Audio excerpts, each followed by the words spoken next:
SML, what's good? We're back in the saddle. Heat Check is back, baby, after one season off? I think it was Yeah, I one think we had season one off. season off. All right, well, it feels like it was longer than one season, but we can live with only missing one. Bomber, how you doing today? I'm good. I'm good. A little bit of some stuff going on here that kind of made me forget we were doing this, but I'm ready to go. Hey, ready to go. That's all that matters. Obviously, it's going to be the normal layout today. We might change up the folding chairs a little bit at the end, but I'm taking the AFC. Bomber's taking the NFC. Why don't you kick us off with that 2v7? All right, so let's pull it up, and we can see here 2 versus 7. We've got QP against Doink. Doink coming in really cold. Actually, lost to Woods, lost to Royce, lost to Biz. All this in the last couple weeks, and QP on the other hand, he just had two big wins. Well, we'll call it one big win because it was against Straw Blacks, and then he played Doink's or the other half of the Primer Posse. He played the Jags computer, and just beat the hell out of them. Um, I there's some question in my mind whether or not Doink kind of lost on purpose to avoid that first place schedule. We already know the first place schedule coming out of the NFC East next year is going to be you, QP, and Noel. And I'm Yeah. wondering, I kind of think with the playoff spot locked up, he knew he didn't need to win the division to get in the playoffs. But hmm it's going to hurt him because Royce took the division, and now he's going to get a free win against Dom in the first round, and I think Yeah. Doink is going to get a free loss here in the first round because I think QP is going to just blow him out, um, unless there's just by some miracle all these losses have been him just trying to lose. He's got no chance. I think QP comes away with this one pretty easily. Yeah, and the problem with trying to lose is that it really throws off your game for that just gets harder to turn it on when you're now trying to win. Yep. We see it a lot. People who, we've seen the tanking, and it doesn't come back quite as fast as you might want it to when you're like, okay, now it's time to go win a game. I mean, 44 nothing loss to Biz is just purely unacceptable. Yeah. Under any circumstances, trying to lose or not, that's brutal. 2-4 in his last six. With that seventh game being a forced win against me, you like to think if you're me, that was probably a 2-5 in his last seven. You're looking at 26th ranked offense in yards, 22nd in pass yards, 22nd in rush yards. That's just not going to cut it against that Buccaneers defense. Yeah. And it is funny you say that the tanking you kind of forget how to win. I can think of hmm multiple teams that we've thought have maybe been tanking, and not one of them has come back and done anything Yeah. after the tank. So there may be Yeah, it's something it's to that. not easy to just turn it on and be like, okay, I'm gonna be good now. Like Yeah, it's just not. I think you're talking You about have a to be month and a kind of special half, to do that. of Yeah. playing like shit on purpose. Yep. So it is Yeah. tough. Um, so all right, so that advances QP. So then we have the 3-6. We've got Rowan and Meats. Fun game. Yeah, I Fun think it's game. I think it's gonna be a good game. I'm actually gonna go with Meats in the upset here. I played Rowan, and well, I should say I was gonna say he's predictable on offense, but Meats isn't exactly known for his dynamic offense either. I just didn't play him. But I'm gonna go with Meats. Meats has been a little more regular in the playoffs. Maybe the lights get to Rowan. I need to see a little bit more from the 49ers team. I played him earlier this Mhm. season, only a couple weeks ago, and you've seen my offense. It's not very good, and I had no problem scoring on San Francisco. So I'm going to give Meats the win here. I just think he's going to be able to just do a little bit more than Rowan, and I think we're talking like field goal at the end of the game. It's going to be a close one. Yeah. Yeah, I think this is going to be a really fun matchup in round one. Looking at Meats' schedule, he's kind of done what he's needed to or expected to. A lot of the wins here, KJ, Mike, Royce, Matt, but I believe he was on vacation. Yep, that And was me. most of the losses you got AJ. He split with Q. He splits with Q every season. Lost to Dan, lost to Dom, lost to RD, lost to Rowan in week one. So a lot of these kind of playoff teams in here, um, he's losing to. They're close games. One thing I think is going to make a big difference here is Rowan cannot stop the run right Yeah. now. Um, NYT did not really beef that team up in the trenches. He just got a whole lot of speed on the outside. Um, but if there's one team that has cornerbacks to keep up with that, it is Carolina. Yeah. Um, Yeah, that's kind of so his I his think, strength on defense. yeah, yes, for sure. So I think Meats matches up well, but at the end of the day, I mean, if you think I'm picking against Rowan, you got another thing coming. So All right. especially against Meats. Come All on. right. Now. Well, you got the AFC side, so Meats Yeah, is so it bad. doesn't matter at all. But All right.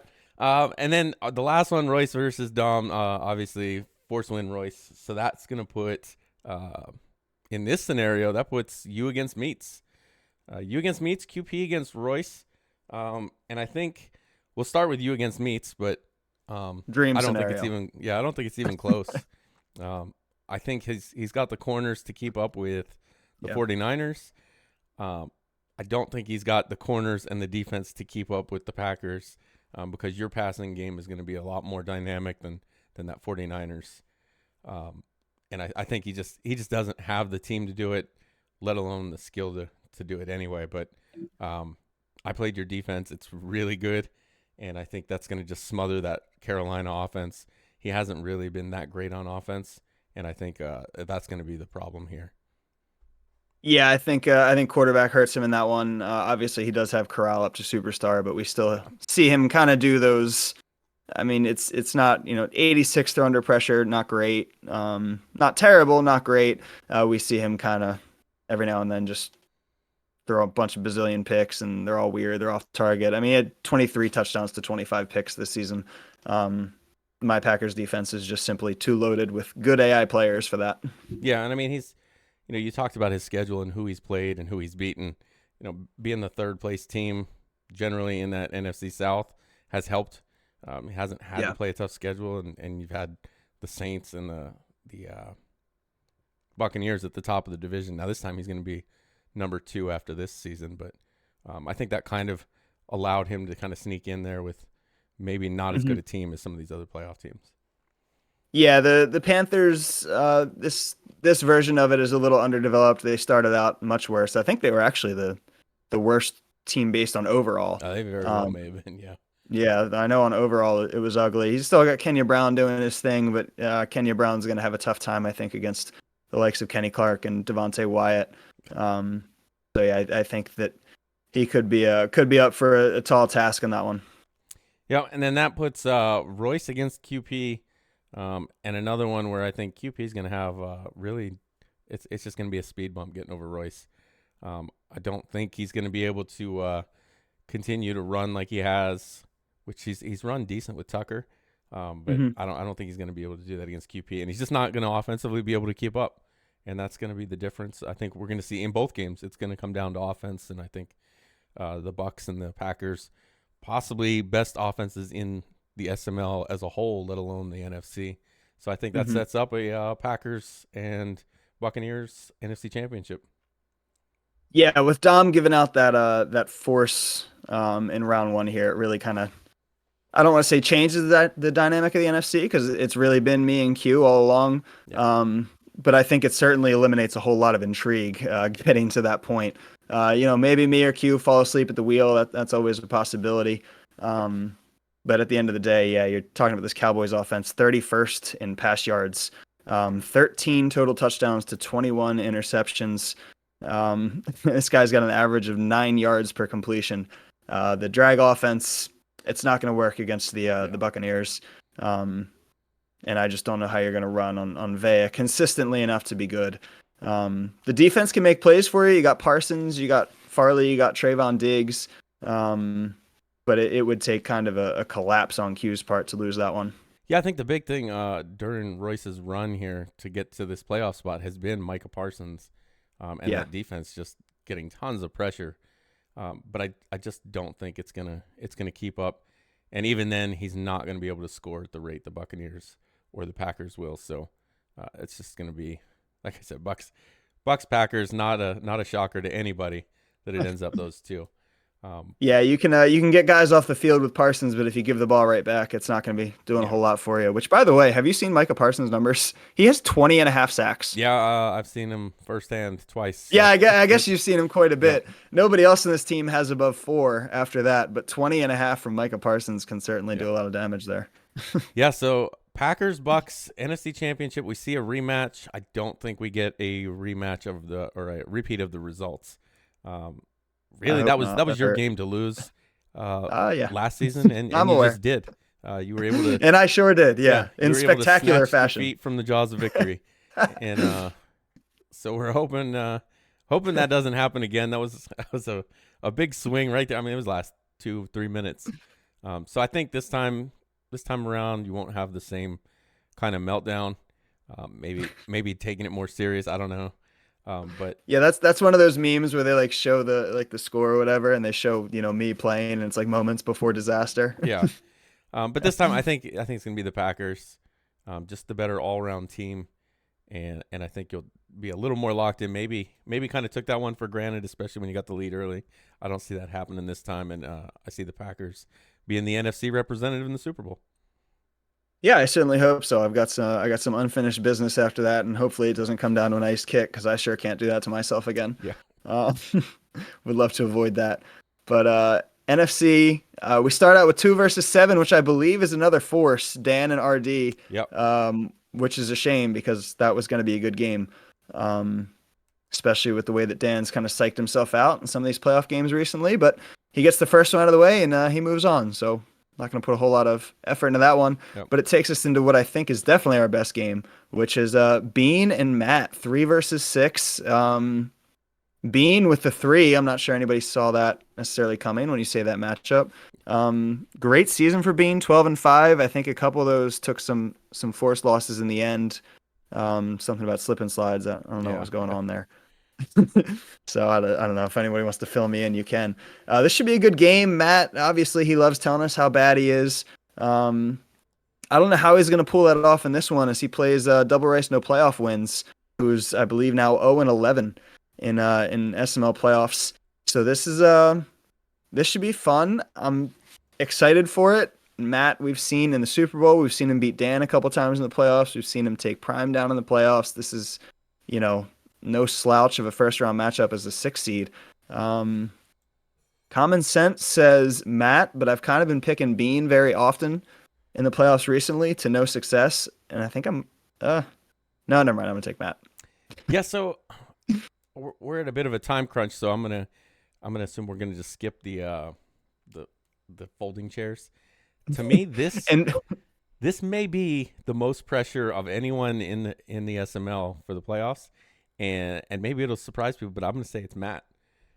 Nobody wants to be the first person to give up a playoff win to Bean, because like you said, right now it's kind of the running thing. He's like 0-11, 0-12, something like that.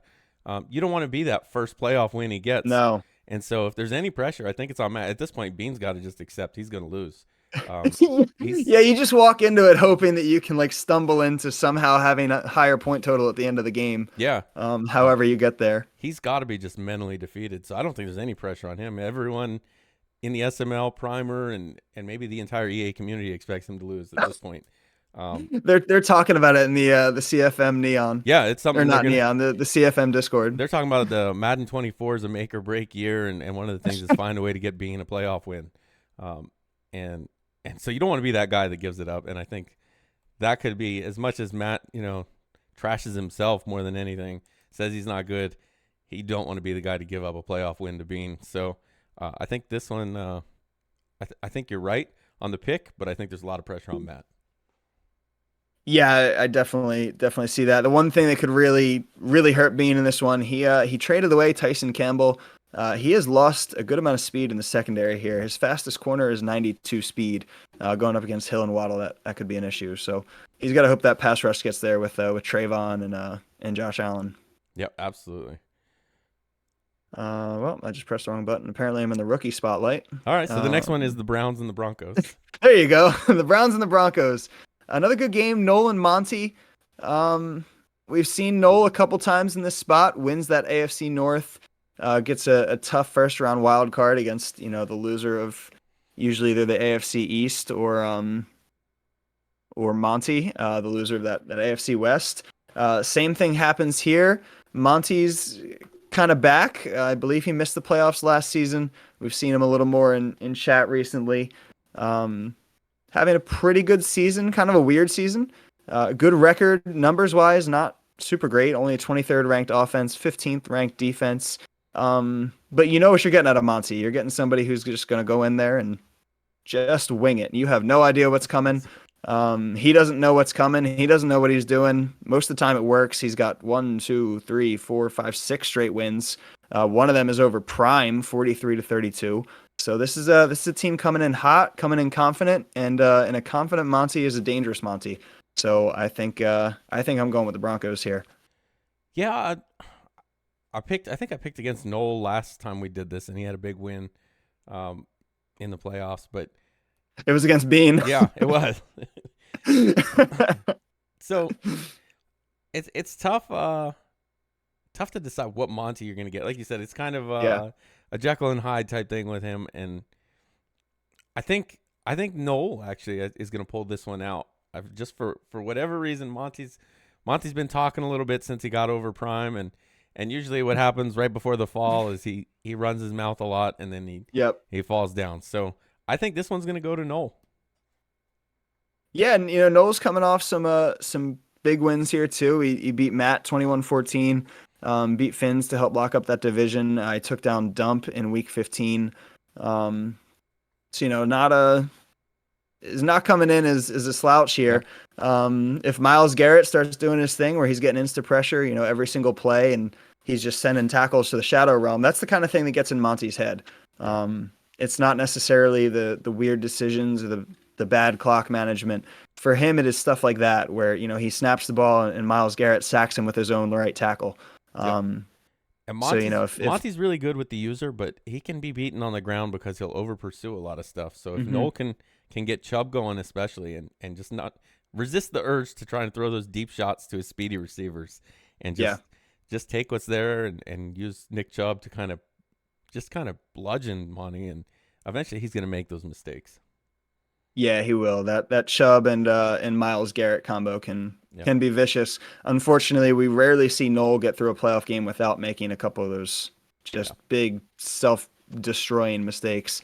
We've seen him in close games with Prime, and it's directly at the hard flat. It's like, come on, Noel, buddy, like that. You're not even close to wearing that color today.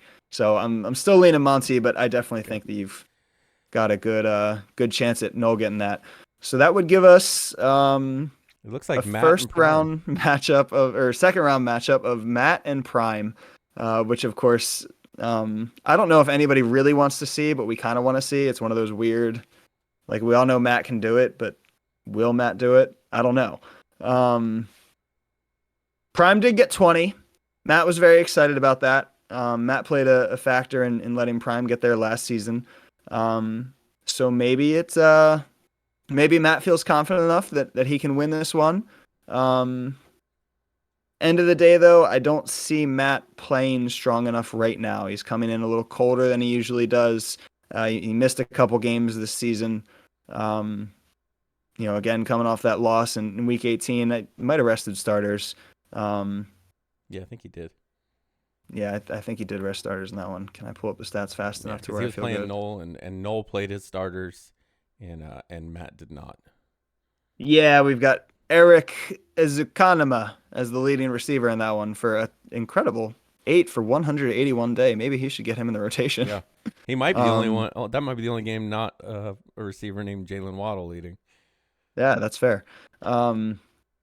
So yeah, I mean, coming in against Prime, you know what you're getting with Prime. It's that number one pass offense ranked right now. Can't really run the rock, but Matt's run defense is not super great. So it kind of eliminates that strength or weakness.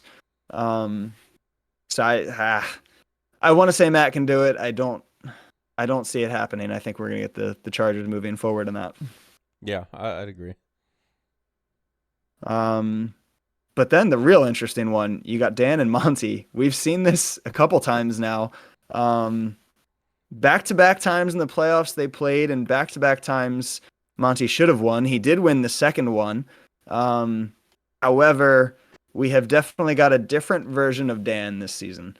They talked about it on Total Access. Dan has gone back to the running back ball. He's playing defense. He's not throwing almost ever. I think he has more rush attempts than pass attempts for the entire season. Letting the defense do their thing, ranked first in points, first in yards, first in pass yards, 8th in rush yards. So this is just kind of classic Dan ball. The Bills doing their thing. This is a loaded roster. Monty's had success in this matchup, but I don't think it continues. I think he's not ready for the version of Dan he's going to get in this one. Yeah, so this is kind of the Dan I think everybody expected to see when he took the Bills, and maybe it just took a second place schedule to be able to do that. But um, I think going to that Dan ball, I think Monty, I talked about how his user gets over aggressive sometimes, and that's how Noel could win. He does occasionally shut down the run though if he's on with that user, and if he Yeah. does that, I think it's going to be a problem for Dan. But at the end of the day, I don't think Monty is going to be able to go a whole game without making those mistakes, and I think Dan wins this one fairly easy. Yeah, I think the defense is just going to be buzzing. We could see like, the classic Dan playoff game where, he scores 12 points, but his opponent doesn't cross midfield. Yeah, And if he scores 12 on offense and Monty throws him one foolish pick six, all of a sudden the game's insurmountable. So I just don't see. I think Dan's playing too well on the defensive side of the ball right now for Monty to really do anything here. The only way that I see Dan getting himself in trouble is, he really hasn't thrown the ball this season. If he gets into a spot where he has to throw, is he going to be able to do it? Is he prepared? Is he confident enough in himself to do it? Maybe he gets himself in trouble there, but I mean, this is Monty's defense we're talking about. You don't exactly face a lot of third and longs against Monty's defense. yeah. All So I right. think we get the Bills move on, Yeah. and we get the 1 versus 2 in both conferences in this scenario. Yeah, didn't In the exactly go AFC, out on a then limb here, but with forced wins, and I mean, it's yeah, this 2 seed yeah, in one side only has to win one game anyway, and the other one only has to beat Royce. yeah, exactly. So it's not exactly a tough road for either of these top 4 seeded teams. But Bills Chargers, Prime will hate me for this, but I think it's Dan's year in the AFC. He's back in that vintage ball. Like I said, all the same stuff applies here. But the defense here is the difference. You said Monty has the potential to sometimes shut down the run. We haven't seen Prime shut down the run nearly at all. Yeah. His team's just getting gashed on the ground. And this has been like that for a few seasons now, actually, with the Chargers. That's kind of been his weakness. Dan's going to stick with pounding the rock. He is not going to chance it in this game. He does not want to lose to Prime. He wants to get back to the Super Bowl. He's going to take this one super seriously. Maybe he comes out and studies again. But I think I have to go with Dan and the Bills in the AFC. Yeah, I think he's playing better right now, but I'd have a tough time going against Prime with his offense compared to Dan's offense. It's a little more one-sided or one-dimensional. But Yeah, I definitely see it's going to be a close game. So if you're going to go with the Bills, you're not going to get too much argument out of me. yeah. Even with Prime's offense, being Prime's offense, Dan matches up so well against it.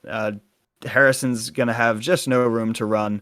And this is a fast secondary, good man coverage. Yeah. Dan likes running man coverage.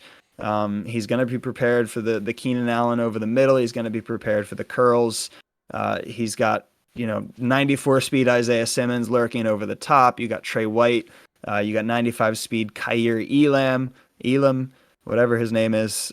This is a stacked team. I don't see. Prime's offense moves the ball on making smart and good decisions. They don't necessarily overpower you with guys that you can't stop. I think the Bills just are able to shut that one down, and it's a slugfest. I don't think it's we're looking at a 35-27 game, but I think Dan can definitely win a 17-10. Yeah. All right. So then by me picking the NFC, you picking the AFC, that means we've got a you versus Dan in the Super Bowl. I played both teams. I'm going to go with you. I just don't think, like you said, Dan's defense is good, but so is yours. And Yeah. I don't think his offense, especially being one-dimensional, and then you have Kenny Clark in the middle, I don't think he's going to be able to depend on that run game quite as much. I just played Dan, and he tried to get Sean Bowman or whatever his name is going. I guess trying to get Rookie of the Year or whatever he was trying to do, and just nowhere to run.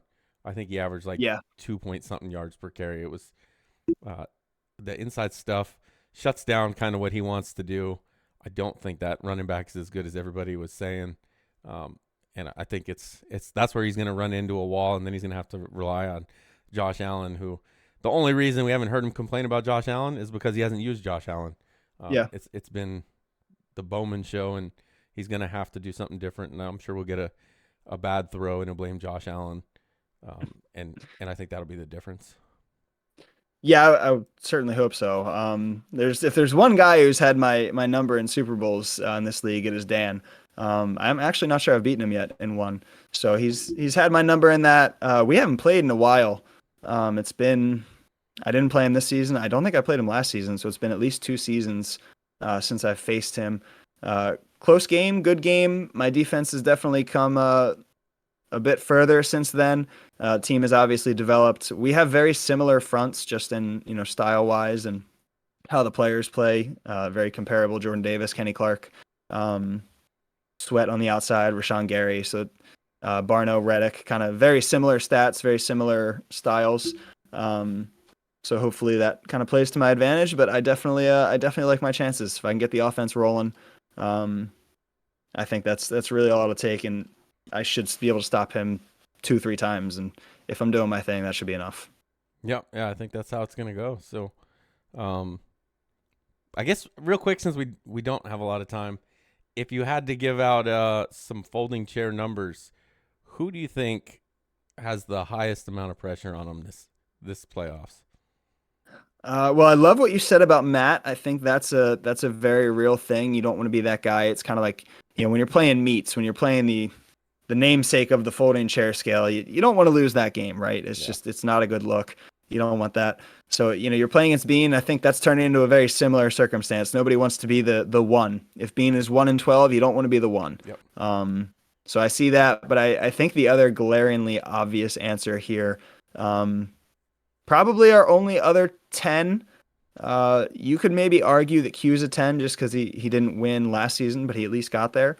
But I think our only other 10 is Dan and the Bills, who I did predict to get there, and I think this could be his year. The problem is we've said it a couple times. He apologized to everybody before the cycle started for taking the Bills and for what he was going to do to us. And he has yet to get out of the second round. Total Access hit on it. Pressure is sky high for Dan in this one. He needs. I mean, God forbid if he loses to Monty in the second round, he might never hear the end of it. Oh, yeah, that'll be.